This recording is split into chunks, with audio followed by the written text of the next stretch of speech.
Hello, first grade. We have something new to teach you today in math.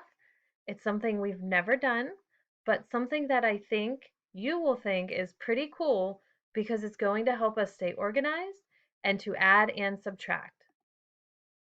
This new tool we are going to be using is called a tape diagram or tape diagrams. So what is it?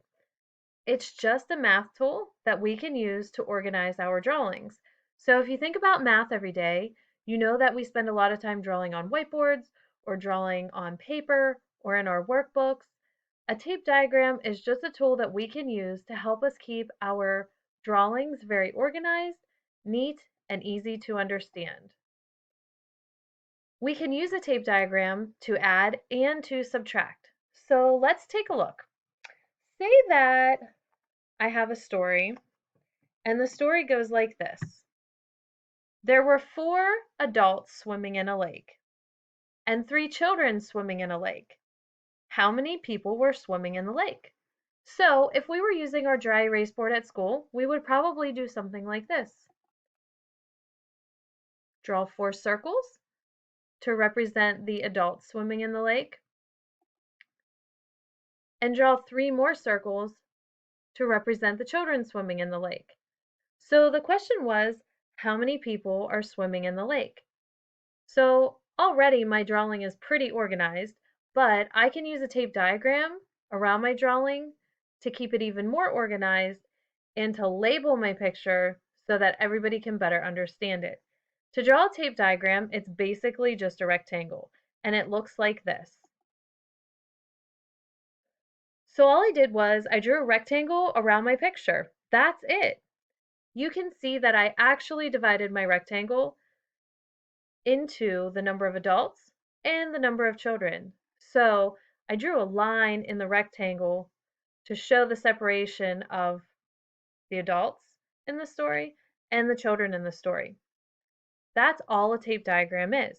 Now, when we draw a tape diagram, we can label it to make sure that whoever is looking at our drawing understands exactly what we are drawing. So underneath the picture that represents the adults, I could just add a label of 4.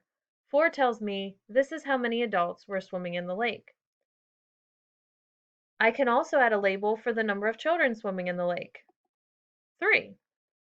So that way, whoever looks at my tape diagram knows I drew 4 to represent the number of adults swimming in the lake, and I drew 3 to represent the number of children swimming in the lake. Now, you will notice that when we draw a tape diagram, the next step that we take makes it look a little bit like a number bond.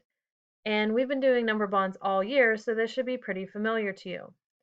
I'm going to make 2 lines coming up from the tape diagram, just like that.